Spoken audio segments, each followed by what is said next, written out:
அனைவருக்கும் வணக்கம். இன்றைக்கி நம்ம பார்க்க இருக்கிறது மகாபாரதத்தில் வனப்பருவத்தில் பகுதி 8 பார்க்க இருக்கிறோம் நேயர்களே. இந்த கதை உங்களுக்கு பிடிச்சிருந்துச்சுன்னா மறக்காமல் லைக் பண்ணுங்கள், ஷேர் பண்ணுங்கள், சப்ஸ்கிரைப் பண்ணுங்கள். நம்ம சேனலுக்கு புதுசு அப்படின்னா நம்ம வாய்ஸ் ஆஃப் சனு சேனலை சப்ஸ்கிரைப் பண்ணிவிடுங்க. கதைக்குள்ளே போகலாம் வாங்க.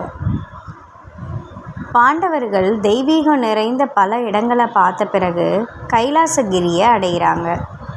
சாந்திக்கு உறைவிடமாக அந்த இடம் திகழ்ந்து கொண்டிருந்தது. பத்ரிகாசிரமம்னு புண்ணிய ஸ்தலம் அந்த வட்டாரத்தில் இருந்தது. அந்த இடம் நரன் நாராயணன் என்னும் ரிஷிகள் பண்டைய காலத்தில் தவம் செஞ்ச இடம். அங்கே சில காலம் தங்குறாங்க. பத்ரிகாசிரமம் இருக்கிற காட்டில் இயற்கை எழிலோடு இருந்தது. ஒரு நாள் காலையில் தரையில் முளைத்திருந்த செடிகளில் மலர்ந்திருந்த விதவிதமான நிறங்களை உடைய மலர்களை பார்த்து திரௌபதி ரொம்பவும் சந்தோஷமாக இருந்தாங்க.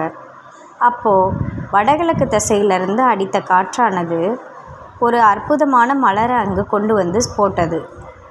அந்த மலர் மிக்க அழகுடனும் நறுமணத்துடனும் இருந்தது.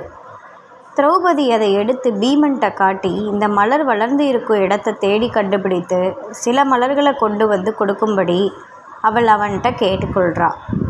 அவளுடைய விருப்பத்தை நிறைவேற்றி வைக்க பீமனும் உற்சாகமாக காட்டுக்கு புறப்பட்டு போகிறான். யானை ஒன்று புதர்களை ஒதுக்கி தள்ளிவிட்டு சஞ்சரிப்பது போல இருந்தது பீமனோட நடை.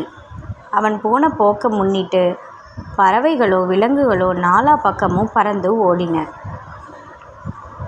பருத்த மேனியோட குரங்கு ஒன்று காட்டு வாழை மரங்கள் நிறைந்திருந்த இடத்துல படுத்திருக்கிறத பீமன் பார்க்குறான்.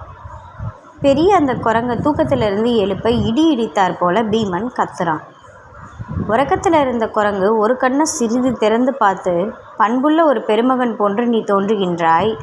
ஆனால் ஒரு பாமரன் போன்று வனத்தில் வசித்து வரும் உயிரினங்களை நீ உபத்திரப்படுத்துகிறாய். அனைத்து உயிர்களிடத்திலும் ஒழுங்காக நடந்து கொள்வது தான் அரசியல்னு அந்த குரங்கு பீமன்கிட்ட சொல்லுது. அதுக்கு பீமன், நீ சொல்கிறது எனக்கு புரியுது, ஆனால் நான் அவசரமாக போய்கிட்டு இருக்கேன்.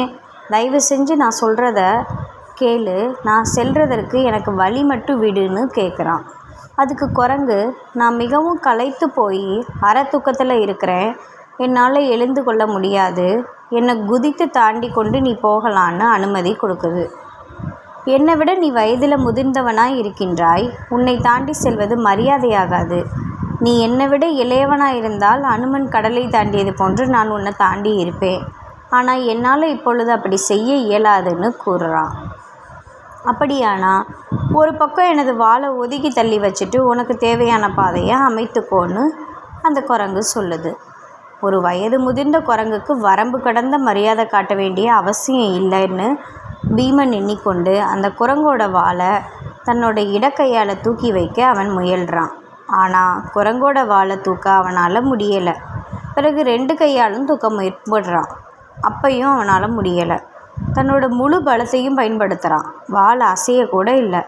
பீமனுக்கு தன்னுடைய வாழ்நாளில் ஏற்பட்ட முதல் தோல்வி தான் இது. இந்த கதை உங்களுக்கு பிடிச்சிருந்துச்சுன்னா மறக்காமல் லைக் பண்ணுங்கள், ஷேர் பண்ணுங்கள்.